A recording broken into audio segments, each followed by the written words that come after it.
Hello, আমি আম্মি বলছি। আমি তোমাদের আগের ভিডিওতে বনলতা সেনের কবিতাটা এক্সপ্লেন করেছি, কবিতাটা পড়েছি এবং তার সম্পর্কে তোমাদের জানিয়েছি। এরপরে তো প্রশ্নোত্তরের পালা, তো এবার আমি প্রশ্ন আর উত্তর নিয়ে এসেছি।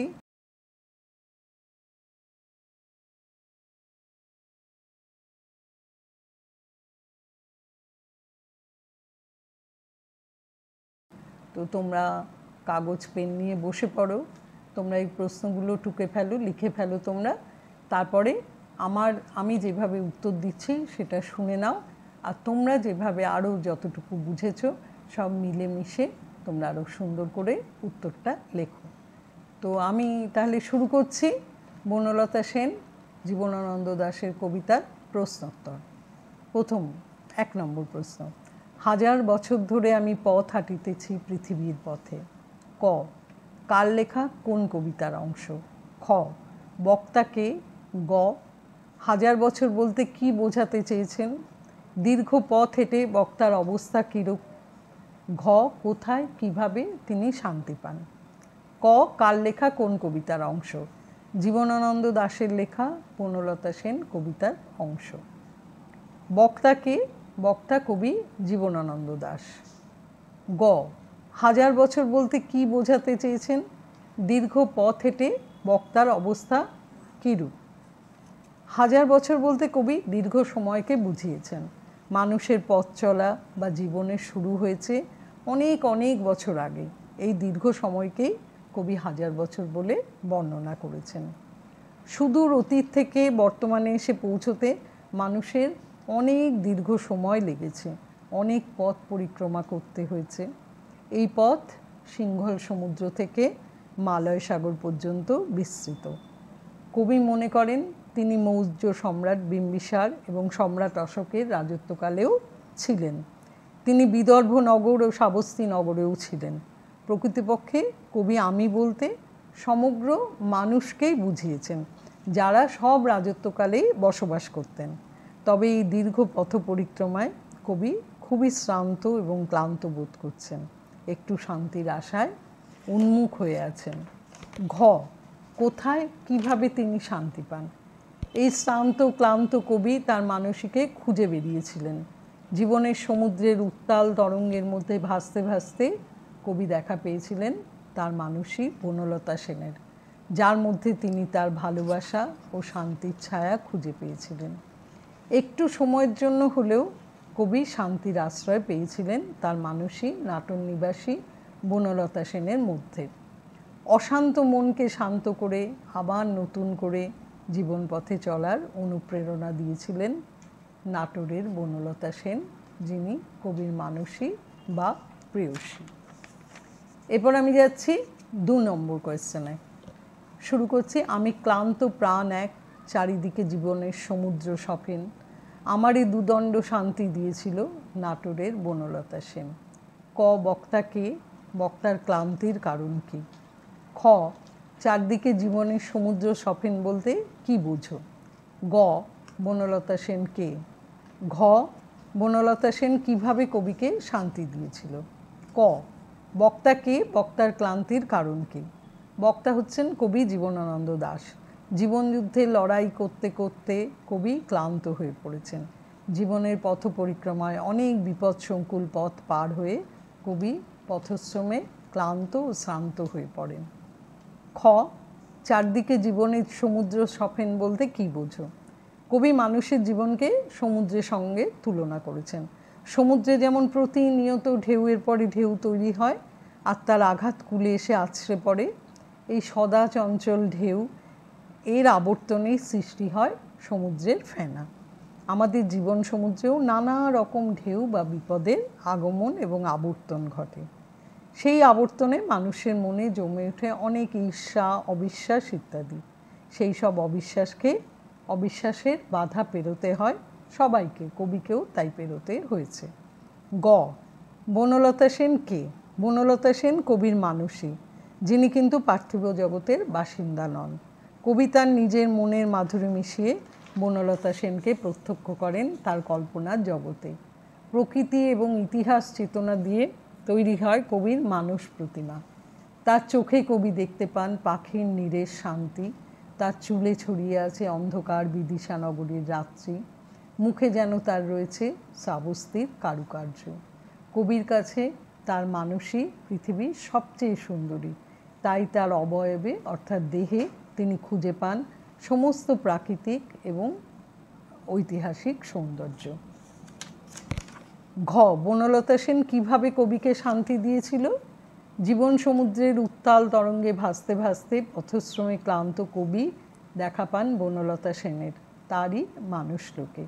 দিশাহারা নাবিক যেমন কুল খুঁজে পেয়ে আশ্বস্ত হয়, তেমনি পথশ্রমে ক্লান্ত কবি তার অশান্ত মনকে শান্ত করার জন্য আশ্বাস পেয়েছিলেন তারই মানুষই বনলতা সেনের শান্ত চোখে। একটু শান্তির আশ্রয় পেয়েছিলেন তিনি তার মানুষী বা প্রিয়া নাটোর নিবাসী বনলতা সেনের মধ্যে।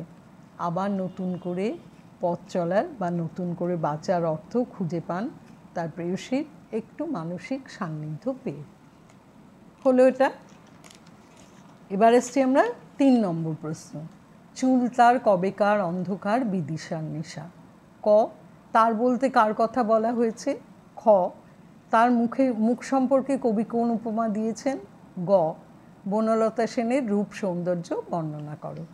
ক, তার বলতে কার কথা বলা হয়েছে? তার বলতে কবি জীবনানন্দ দাশ তার মানুষী বনলতা সেনের কথা বলেছেন। তিনি বনলতা সেনের সৌন্দর্যে বিভোর, পৃথিবীর সবচেয়ে সুন্দরী বলে মনে করেন তিনি। খ, তার মুখ সম্পর্কে কবি কোন উপমা দিয়েছেন?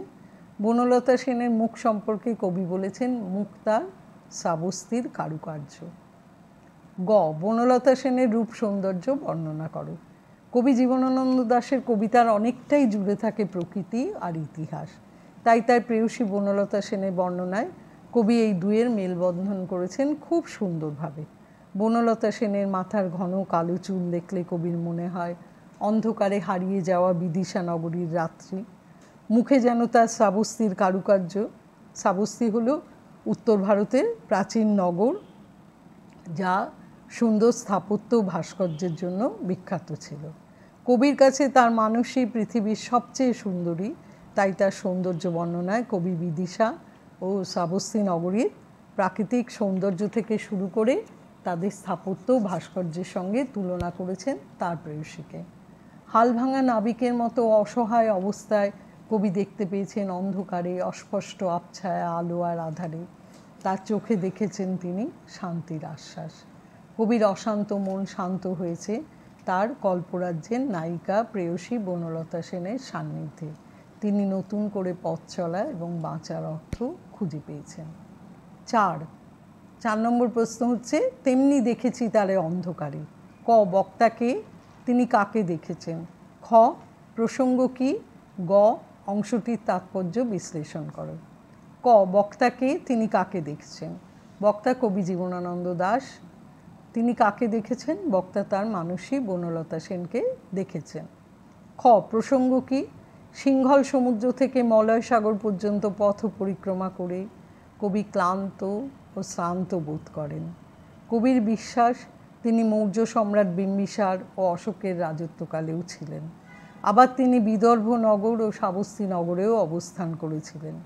এত দীর্ঘ পথ পরিক্রমায় ক্লান্ত কবি একটু শান্তির জন্য উন্মুখ হয়েছিলেন। তার এই অবস্থার পরিবর্তন হয় যখন তিনি তার মানুষী বনলতা সেনের সাক্ষাৎ পান অস্পষ্ট আবছা আলো আর অন্ধকারে। এই প্রসঙ্গে কবি উদ্ধৃত উক্তিটি করেন। অংশটির তাৎপর্য বিশ্লেষণ করো। 1000 বছর ধরে পথ চলে কবি ক্লান্ত হয়ে পড়েছেন।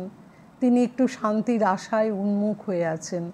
জীবনের সমুদ্রের উত্তাল ঢেউয়ের মধ্যে ভাসতে ভাসতে কবি খুঁজে বেরিয়েছিলেন তার প্রেয়সীকে।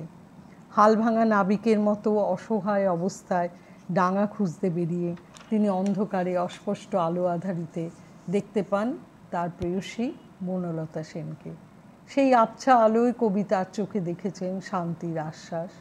তার সুমিষ্ট ভাষণে কবির কুশল জানতে চায়, কবি দেহে মনে তৃপ্তি অনুভব করেন। কবির মন সেই মানুষের ভালোবাসায় আপ্লুত বোধ করে। কবি আবার নতুন করে পথ চলার স্বপ্ন দেখেন। এবার আসছি 5 নম্বর প্রশ্নে। সমস্ত দিনের শেষে শিশিরে শব্দের মতন সন্ধ্যা আসে, ডানার রৌদ্রের গন্ধ মুছে ফেলে চিল। ক বক্তাকে, খ প্রসঙ্গ কি, গ আলোচ্য অংশের তাৎপর্য কী। ক বক্তাকে, বক্তা কবি জীবনানন্দ দাশ। খ প্রসঙ্গ কি, জীবনের এই দীর্ঘ পথ পরিক্রমায় কবি ক্লান্তি অনুভব করেন। তিনি উন্মুখ হয়ে থাকেন একটু শান্তির জন্য। অবশেষে তিনি অস্পষ্ট আবছায়া আলো আধারিতে দেখতে পান তার মানসী বনলতা সেনের। সেই অস্পষ্ট আলোয় কবিতার মানসীর চোখে দেখেছেন শান্তির আশ্বাস। তার সুমিষ্ট বচনে কবির কুশল জানতে চাওয়ায় কবি আপ্লুত বোধ করেন, খুঁজে পান নতুন করে পথ চলার উৎসাহ। সেই প্রসঙ্গে কবির উপরোক্ত উক্তি। গ আলোচ্য অংশের তাৎপর্য কী। আলোচ্য অংশে কবি জীবনানন্দ দাশ তার মানসী বনলতা সেনের সাক্ষাতের পর তার জীবনে যে পরিবর্তন ঘটেছে তার বর্ণনা করেছেন। দিনের শেষে সন্ধ্যা নেমে আসে প্রকৃতিতে। সারাদিন আকাশে যে পাখিরা উড়ে বেড়ায় তারাও নিজেদের বাসায় ফিরে যায় ক্লান্ত ডানায় ভর করে। সারাদিনের রোদ্দুরের গন্ধ মুছে চিল তার বাড়িতে ফিরে আসে। সন্ধ্যার অন্ধকার পৃথিবীর সব রং মুছে দেয়, শুধু জোনাকির আলোতে সচকিত হয় পৃথিবী। সব পাখিরা ঘরে ফিরে আসে শান্তির জন্য। পৃথিবীর সব দৃশ্য অন্ধকারে ডুবে যায়। সেই অন্ধকারে কবি শুনতে পান মৃত্যুর পদধ্বনি, তবে কবি এতে একটুও বিচলিত নন। পৃথিবীর সব লেনদেন মিটিয়ে কবি যাত্রা করতে প্রস্তুত। যে শান্তির জন্য কবি উন্মুখ তা তিনি পেয়ে গেছেন তার প্রেয়সী বনলতা সেনের সান্নিধ্যে। তাই তিনি নিজেকে সেই শান্তির মধ্যে নিমজ্জিত করেন। পৃথিবীর আর কোনো ভালো মন্দ তাকে স্পর্শ করতে পারে না। এরপরে আসছি আমি শেষ প্রশ্নে। 6 নম্বর, ফুরায় এ জীবনের সব লেনদেন, থাকে শুধু অন্ধকার মুখোমুখি বসিবার বনলতা সেন। ক বক্তাকে, খ অন্ধকার কিসের প্রতীক, গ আলোচ্য অংশটি বিশ্লেষণ করো। ক বক্তাকে, বক্তা কবি জীবনানন্দ দাশ। খ অন্ধকার কিসের প্রতীক। অন্ধকার এখানে গভীরতার প্রতীক বা মৃত্যুর প্রতীক। কবি মৃত্যুকে অন্ধকার রূপে বর্ণনা করেছেন। গ আলোচ্য অংশটি বিশ্লেষণ করো। প্রেয়সী বনলতা সেনের দেখা পাওয়ার পর কবির হৃদয়ে আমূল পরিবর্তন হয়। তিনি শান্তি পান প্রেয়সীকে কাছে পেয়ে, তিনি শুনতে পান মৃত্যুর পদধ্বনি, কিন্তু তিনি একটুও বিচলিত না হয়ে মৃত্যুকে বরণ করতে ভয় পান না।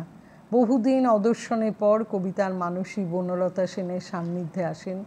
মুখোমুখি বসে বা উপবিষ্ট হয়ে তারা এক অনাবিল শান্তির জগৎ খুঁজে পান।